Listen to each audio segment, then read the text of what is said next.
So this month we are going to start a new segment on this platform, and that segment we are going to call it Weekly Digest.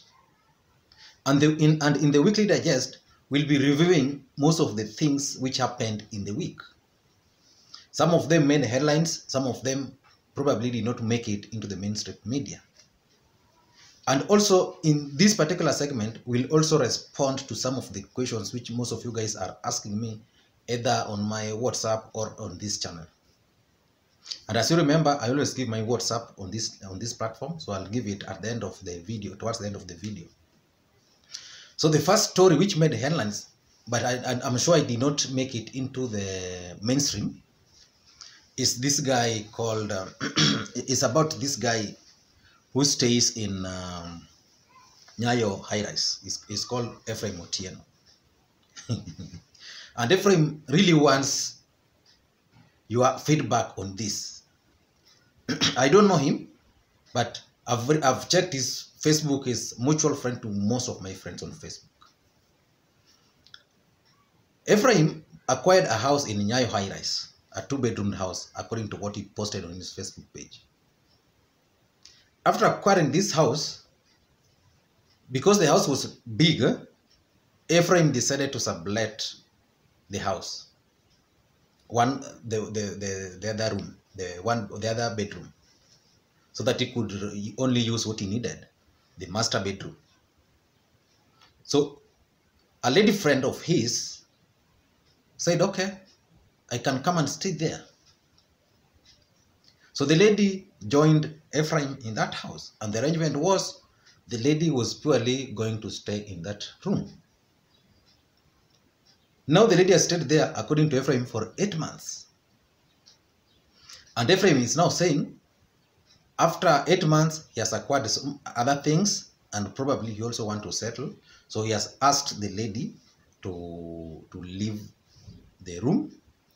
And as usual, he has given the lady the notice. And it seems the lady is taking none of that. The lady has refused. And he was asking for your opinion. Yeah. And if you read the comments, especially from, I've read comments on his page from 2 lawyer friends of mine, and it's like the guy is in deep problems. Because according to the law, it's probably these guys have been cohabitating.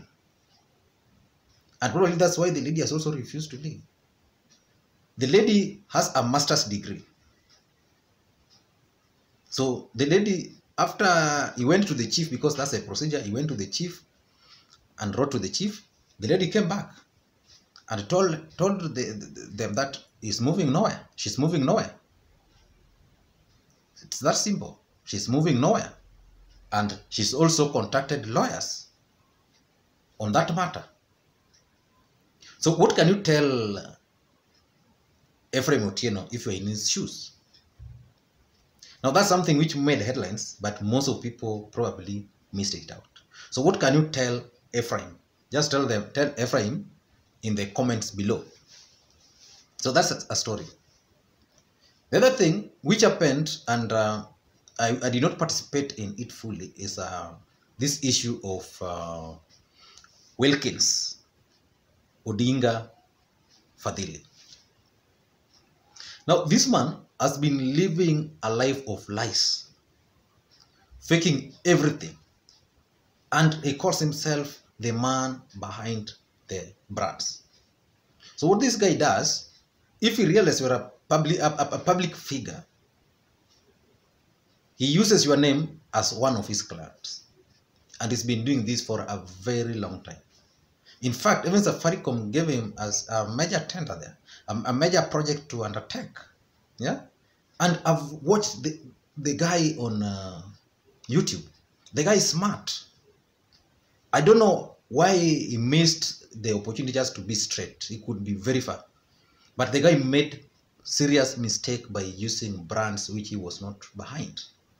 So he used the name of Larry Madowo, and Larry Madowo was mad and posted this online. The moment Larry Madowo posted this online, a lot of guys kept on coming.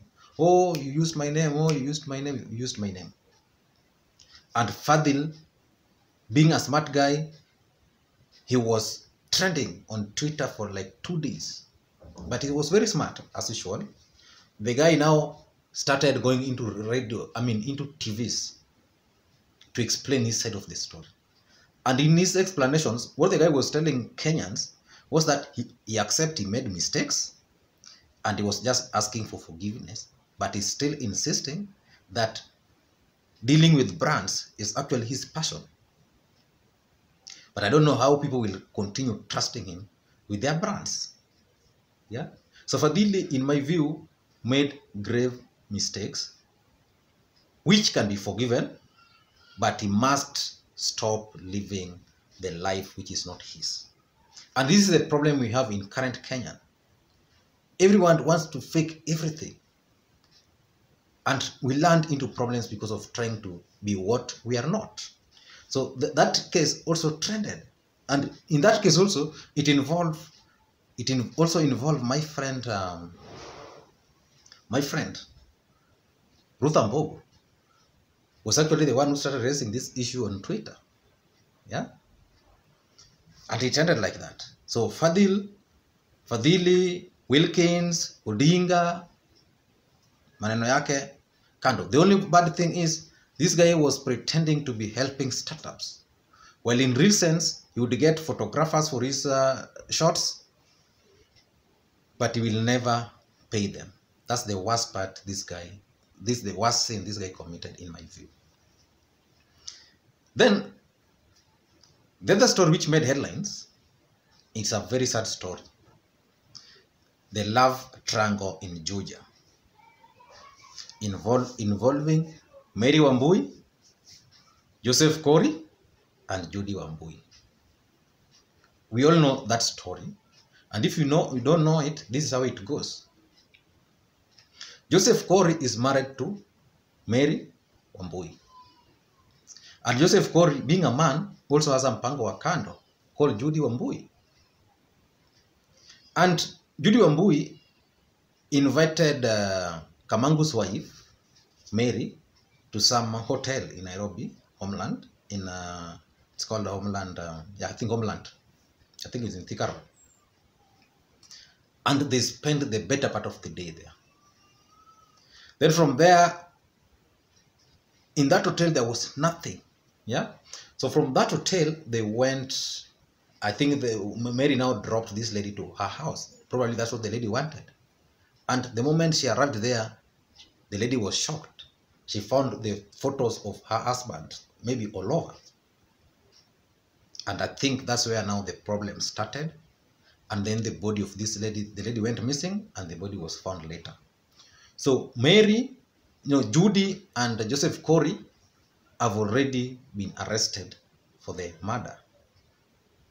And it's a very sad story because if you look at the stories of these are guys who have been working so hard to make their lives better. Of course, Joseph Kori seemingly is a community husband, but that's forgivable. Yeah, most men, like in our grandfathers, they used to have so many wives. So he's a community husband, but now the motive of the killing is still yet not. It's not yet known. Then there was also this other story, which is also very sad, of involving this gospel singer called D.K. Kwenye Beats and Hope Kid and the Nakuru lady. Personally, I'm a practicing Christian. So there are certain things which personally I don't entertain. One of them, I don't have time, for example, for Christian gospel artists who put a certain kind of hairstyle. It's their right in there. I don't have a problem with that. But personally, if you are a practicing Christian, I strongly believe you must live as per the Christian teaching. Yeah? So DJ Kwenye Beats and Hope Kid met this lady, Hope Kid met this lady in Nakuru. And Hope Kid invited this lady to Nairobi. And the lady came to Nairobi. And after coming to Nairobi, as usual, they had an affair. I mean, they had something, and they had a threesome. After Hope Kid finished with the lady, another guy came, and this was now DK Kwenye beats. And DK, you know, is built. Hope Kid is small, and the lady was like, he felt something different now. So they had a threesome, and in my view, that was the worst mistake. You can't subject someone's lady to such kind of thing. If you invite a lady for the D, just deal with her on that D part, but don't do for her the injustice of bringing some other guy. So the lady went to Nakuru. She didn't complain, and that's why I now have a problem with the lady. This thing happened. The lady did not complain. The lady went back to Nakuru. While in Nakuru, DK now invited this lady to Nairobi. And as usual, the lady came back to Nairobi. I don't know what has gotten into our modern ladies' heads. So the lady came back to Nairobi. You know, the lady is 20, so that's an adult. She came back to Nairobi, and as usual, wakafanyana. At the moment the lady went back, she realized she was infected with herpes. Yeah, and according to the lady, she used like 25,000 to, she used like 20,000 to treat herself. Yeah, so that's the sad story. And now this lady was in a lot of shock. She raised this issue, and FIDA has taken up the issue. Personally, I don't have any sympathy for the two gospel artists and even for the lady. The only sympathy I had for the lady was the first instance where she came as usual for Hope Kid, but after that she went back to Nakuru. That's when my sympathy ends. Now she came back again. She carried back the disease. You see, in this modern world where we have HIV, people must be responsible. So basically this lady is not responsible. So that's another story which made headlines, and I'll follow it very closely to see how it's going to progress. Yeah. Then the other story which made headline, and it was a positive, is about Ruth Rono, the first class graduate of economics from Chuka University.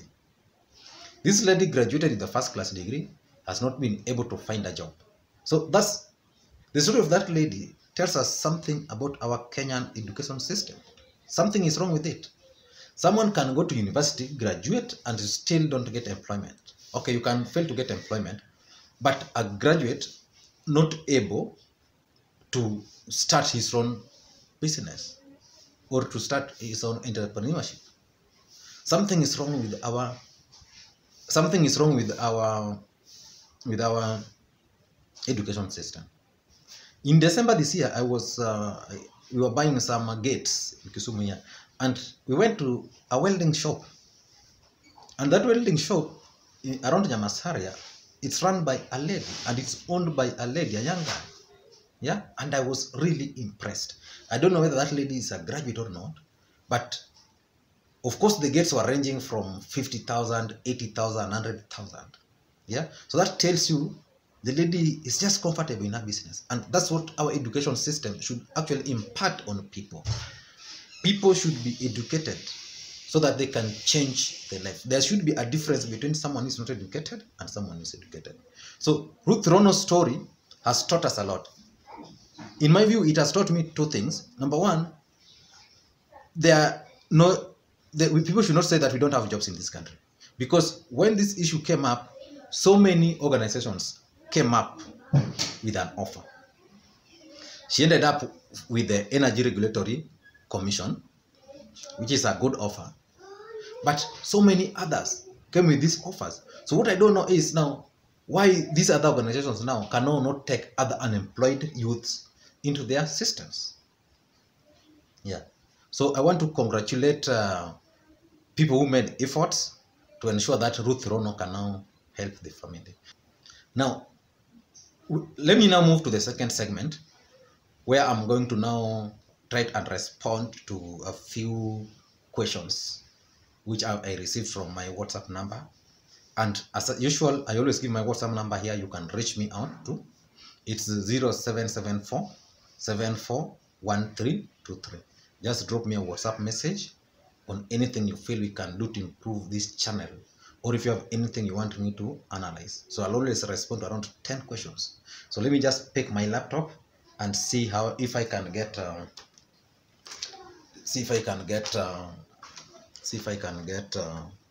some of the questions which most of you guys are asking. Yeah, let me just sign in. Yeah.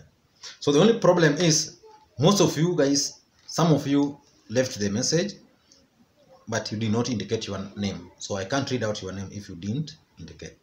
So the first question someone asked me, whoa, Lee, wow, thanks for the analysis. You remind me of one guy called Kwenye who was with the nation in 1990s. I would like to pick your brain on a whole host of issues, particularly in Nyanza region. I have not lived in the post-Moi Kenya, but I visit regularly. So if you send me that message, I'm still waiting for the specific issues for you guys for me to respond to, because you've actually left it hanging. So if you know you sent me that message, you can now ask the specific questions. We'll deal with them in the next QA on next Saturday. Question 2 came from a guy called Eddie. I want to thank Eddie. Eddie has been consistently supporting this channel, and I've been in touch with him. Eddie is saying, thank you very much for that. I think a video I posted. What you have to understand is that Uhuru Kenyatta and David Murathe speaks one language. Who knows whether Murathe was sent? Anyway, I don't agree with your opinion 100%, because what you have to know, Team Musalia, Gideon, and others must be in government. So as usual, and I keep on saying, on this channel, what I do, I give my own opinion, and I don't want to impose. So if you don't agree with it, then it's good to just say like this guy is saying. But my take is that Gideon Moi, Musalia Mudavadi are going to be a factor in 2022 politics.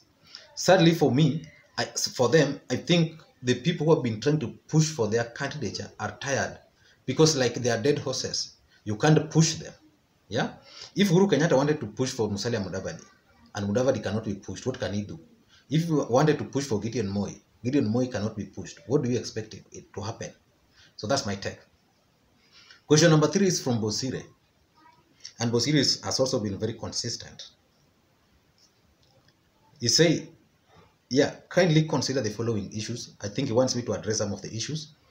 Wiper saying that ODM candidates should put out of the race, and what impact would that create, even though it will not happen.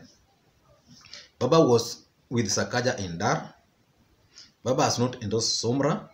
And 4, when is Baba going to hold a rally in a pipeline or some parts of the constituency? Yeah. So to answer you, Bosire, in my view, Somra took his case to the court, up to Supreme Court. And the Supreme Court felt Somra victory was robbed. So in my view, I don't see any reason why Somra should be asked to step down. It will only be fair for Somra to contest again with Mawathe. So if Somra wins, fine for Somra. If Mawathe wins, fine for Mawathe. That's my take. And on Sakaja and Baba, it's something that really I'll want to analyze, because you know Sakaja is a very strategic politician. Up to today, Sakaja is only leader who has not messed with Raila Odinga, especially in Nairobi. And Sakaja is planning to run for the governorship. And there's also Team Wanyonyi. Yeah, so I think Sakaja is trying to see if he can get around Jacob, because if he can get Raila Odinga support, then Sakaja can easily be the governor of Nairobi. Baba has not endorsed Somra. Probably he's being strategic. He doesn't want to appear to be antagonizing NASA. When is Baba going to hold a rally? I can't tell. Question 4 also came from a number from Dubai without name. And the guy asked, well, try and analyze the intentions of the 3 core principles, and if at all they are still part and parcel of NASA or not. And secondly, try and analyze the central politicians, if at all they will support Ruto come 2022. Not forgetting the same Ruto, not Raila, was indeed implicated in post-2007 elections violence. Now, I'll respond to the issue of the three principles. You know, each NASA principles on their own, they must also create their own space. And Mudavadi has been trying to do this so well, but for Moses Wetangula, I don't have time for him, because in my view, Moses Wetangula was not even deserving to sit on the table as a NASA principal. Yeah, but I think Musalia Mudavadi is trying to create his own space. Kalonzo Musyoka is also trying to create his own space, which is good for them. Then, about the central Kenya politicians, whether they support Ruto or not, I'll analyze that. But in my view, it's their intention to support Ruto. The only thing which will happen is if the power cartels in that region will not support Ruto, then they'll find it very difficult. But I think, honestly, most central province politicians are really pro-William Ruto. Question number 5 comes from a guy called Yona. Yona is a guy I know so well. He comes from my village. He's asking me, try to analyze the need and the creation of independent IBC, which stands for transparency and sticks to the principles and there to the rules and regulations. That's a very good question. And I'll analyze, because from my perspective, rigging happened at IBC and it's already started again. And I keep on saying elections in Kenya are not determined at the ballot. Ballot is just a waste. Yeah. So whether that will change in 2022, I still don't know.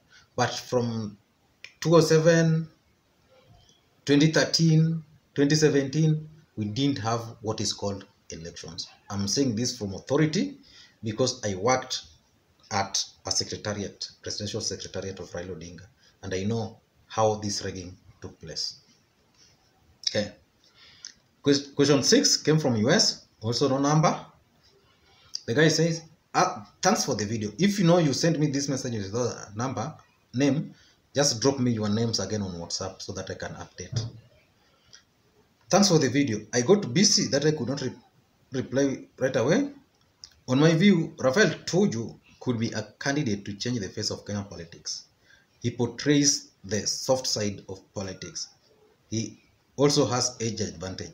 Lately, he is one of Raila's advisors. However, Raila is the most sophisticated politician in Africa. In fact, he could be the top 10 in the world.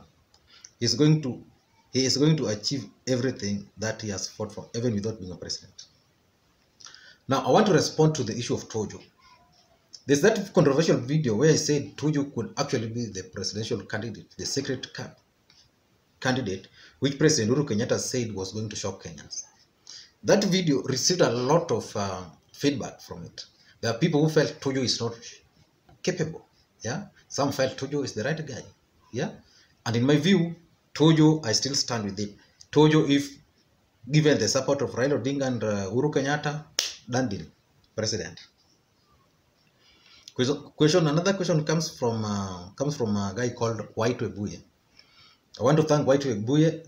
I've seen most of his comments on my page, and yeah, that's how you can support a channel. Making comments, making likes, and he's been consistently doing that. And he has also told me he always wait for me to produce the videos. He's also based in the US. So as far as the upcoming elections are concerned, where does the women and the youth feature? There's also this disturbing notion, and I heard from Aisha, that party seats are for sale, and one can get an MP seat for 10 million. You see, I want to start with the feature of the women and the youth. We've made progress. The Bomet governor is a woman. Millie Odhiambo has been elected MP for Suba twice. Yeah? And we have so many cases of women leaders. Waiguru is a governor. So in that regard, progress has been made. Youth, I think the future is also very bright for the youth. The only problem that we have with youth is that most of them are not focused. But we have Babu Wino as a youth there. We have so many people like Caleb Amisi, Ndidi Nyoro. The only challenge is that most of them at the end of the day, they fail. Yeah. Even in the last parliament, we have so many youthful leaders. Some of them were my friends. Yeah. But they failed in politics. Look at, for example, someone like Ichopevu. Look at someone like Osoro. Yeah. You see, these are my friends, but they are making grave mistakes. And probably someone who will win those seats are going to be mature people. Yeah. Question 8 comes from no name. Just want you one day to analyze Luo politics, excluding Raila Odinga. Is there any leader who can manage to bring them together? Very good question. Deserves an answer. And I'll analyze that. But my analysis will focus on two people. Evans Kidero and Babu Owino. And in my view, Babu Owino can really be a future leader of the Luo community. You can have your doubts, but Babu Owino understands politics. He knows what the people want, and he knows how to get to the people. That's the answer. Now, there's a guy called Roa. Roa is, I think, is also from US. He asked me, Lee, my name is Roa. Found your clip on DP and the president body language very interesting. The relationship has clearly broken down. DP has brought this upon himself. It also speaks volume about his handlers and advisors. The situation we find ourselves can be found in principles of management and, most importantly, how to manage your boss. Ruto has failed in this aspect in his first 5 years as a DP and continues to do so. As a scholar, would have expected that these are principles he would be familiar with. A lot of what has happened started with the Murathe declaration and the outburst and later cooling of Moses Kuria. Now, I keep on asking people, and people always think I'm unfair. If you ask me Raila Odinga, whether Raila Odinga has what we call advisors, I'll tell you. If you ask me whether Uhuru Kenyatta has advisors, I'll tell you. People have always asked me, do you know any person who is William Ruto advisor? I don't know. If you know any, list them down. List any William Ruto advisor down. I know Raila Odinga has a team of professionals, scholars, and professors who meet every 2 weeks or every Thursday at his Capitol Hill office. Uhuru also has his advisors. Ruto, zero. So that's probably the problem. The last question is also from no name. Good morning. Thanks for your updates concerning the political progress. I normally follow this closely. Hope the number you gave was meant for all who are concerned about the same.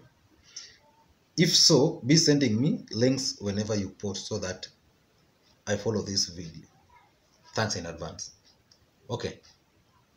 The number I give there, which is 0774-741323, is very simple. That's a WhatsApp number. You can call me on WhatsApp. You can call me, you can drop a message on WhatsApp, but it's not a voice number.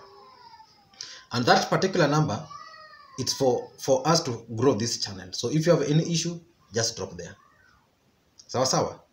I think that's all for today. And not for today really, but because I'm still thinking on how we can, whether I can do a video about Moses Kuria and Uhuru Kenyatta, their relationship, or whether I can wait for tomorrow. Yeah, but I think for now, that's all I can say. And I want to thank all of you guys, especially those guys who have always taken their time to watch the video and also to leave comments. It's important to leave a comment, and it's also important to leave a thumbs up. People are saying I'm begging. No, I'm not begging for anybody to leave a comment. No, it's just important that if you leave a comment, then you create interactions. And the moment we create interactions, that's how we can promote a channel. Thank you guys, and may God bless you.